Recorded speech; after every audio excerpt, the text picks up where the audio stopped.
A.J. Brown reunited with his former team during the Eagles' joint practice with the Patriots. Brown spoke with ESPN's Sal Paolantonio about the trade that happened a couple months ago, being back with the coach that drafted him, and what it's like to be around his former teammates once again. You wanted to come here to be reunited with Mike. Why? Just because of the way he pushes me, and the belief system. That's something that you can't really describe, but you know that I have the support of them. Still got love for Philly? Always. I will always have love for Philly, regardless of if I'm liked or hated.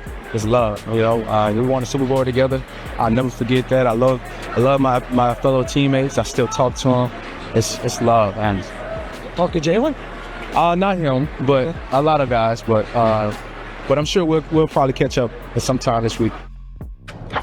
Might have that opportunity over the course of the next couple of days ahead of their preseason game. Adam Schefter joining us now here on First Take. What do you make of what you heard from A.J. Brown? Well, first of all, a great job by Sal to ask the obvious question there that some people might not have had the courage to ask in a tough spot like that. Have you spoken to Jalen? No, we have not, but hopefully they can catch up this week. And hopefully they can. Hopefully they can clear the air and address whatever issues have come up between those two individuals. But A.J. Brown sounds happy to be in New England. He's going to make a huge difference for that Patriots offense. And, of course, the Eagles have to find a way to replace him. There are some issues there. He obviously documented them there. But A.J. Brown is an unbelievable player, and that's going to be a big-time addition for the Patriots this season. 4 words by Sal Paolantonio as a follow-up that's going to carry a ton of weight this year. You talk to Jalen, ? That's going to play into, is Jalen Hurts an MVP candidate, which I have said he is. That's going to play into whether or not A.J. Brown can accept the idea of winning football games without a number of targets that he is looking for. Did you talk to Jalen? That one soundbite right there gives us confirmation around the last year when Adam Schefter told us a million times that things were not perfect in Philadelphia and that they were not on the same page, and Adam was reporting it, that not that we needed additional confirmation, but Adam is one source in essence, and he just told you he's the other source, A.J. Brown. I mean, he's confirming everything reported. That was the surprising thing, right? Like, everybody suspected it, everybody thought it, but he just said, yeah. That was confirmation. It was affirmation of everything that everybody speculated on. And so when we retroactively look back at last year's Eagles team, there's no debate as to whether or not things went wrong. They went wrong. There's also the confirmation it went wrong. And it's also a question around the head coach, who I've been extremely supportive of. I think his record speaks for itself in Sirianni. But the job of a head coach, I would assume, is to step in and find a way when two important parties like that are not on the same page to at least have a working relationship that is productive. And I think they actually did something interesting. I think they overcompensated. If you look back at the peak of when they were beefing last year, Jalen started throwing him the ball more. And I thought he forced it to him at times to say, hey, look, we're okay. Well, you're not okay. We know you're not okay. And I'm a huge Jalen Hurts guy, but it wasn't okay. AJ confirmed. And it's evident that A.J. Brown didn't want to be there. But let's talk about the guy in question here, Jalen Hurts. Like, if Jalen Hurts wanted him there, he could have made sure that A.J. Brown stayed. How do you view Jalen in all of this, knowing that we haven't heard from him and his side yet? Sometimes the divorce has to happen.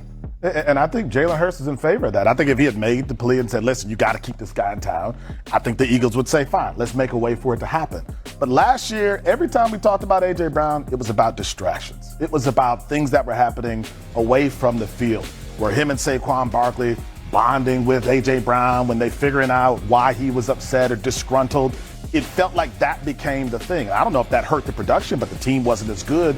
And when you're struggling and you're having to deal with this other storyline, that doesn't help you as a franchise. I think if you're Jalen Hurts, you feel like addition by subtraction. Even though you lose a big target, you also lose a bigger distraction. Well, look, A.J. Brown wanted to be traded. He wanted to be traded last season. He wanted to be traded in the offseason. He finally got his wish. Even if Jalen Hurts wanted to stay, I don't know that it would have happened because that's not what he wanted. It's not what A.J. Brown wanted. Everybody wanted to chart their own path and go their own direction. Everybody got what they wanted, and now we get to see how it works out. All right, so as we move forward here, let's drill down on this Eagles offense. They did get some good news with Devontae Smith returning to practice, Adam, earlier this week from that hamstring injury. I know that Malachi Lemon's back today. Lemon back today. What's the latest? Like, what are you hearing about the pieces in this offense and the health as it stands right now. Courtney, we are Thursday, August 20th. The regular season is coming up here quick. And that is why Devontae Smith is now back at practice, and that is why they are bringing Mekhi Lemon back today. Obviously, they feel like they're healthy enough, but it's time to start ramping up. You're starting to see teams sign veteran players. You see Vita Vea's contract got done in Tampa. You're seeing moves made because players now know that it's time to get ready. It's go time. It's go time for the regular season. If they're going to be ready for the opener and be out there for as long as they want to be, they got to be out there now. So Devontae Smith is back this week.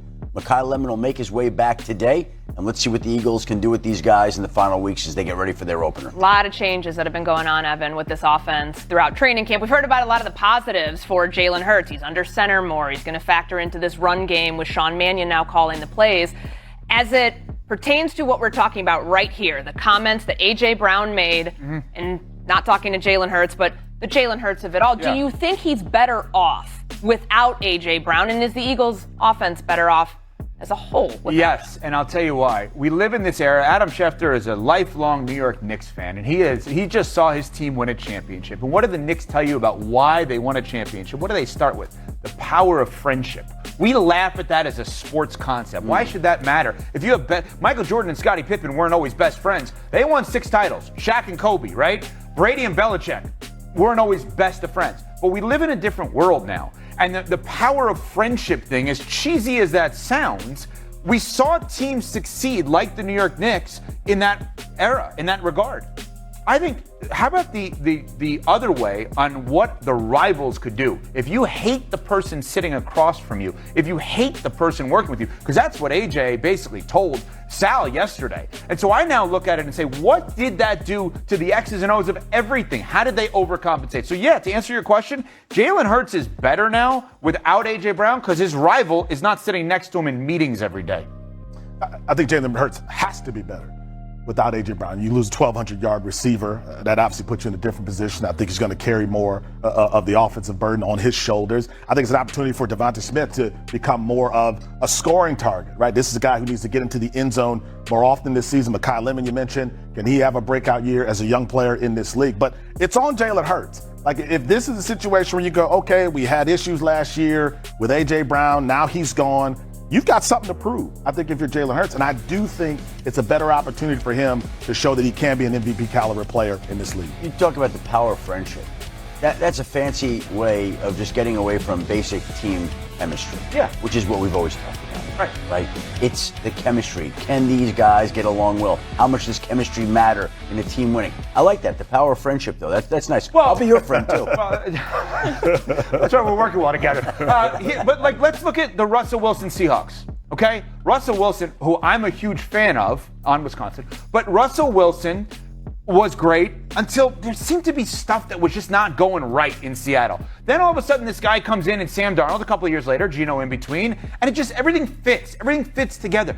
A.J. Brown and Jalen Hurts no longer fit together. They're not going to get a receiver better than him. But I don't think you have to have a receiver better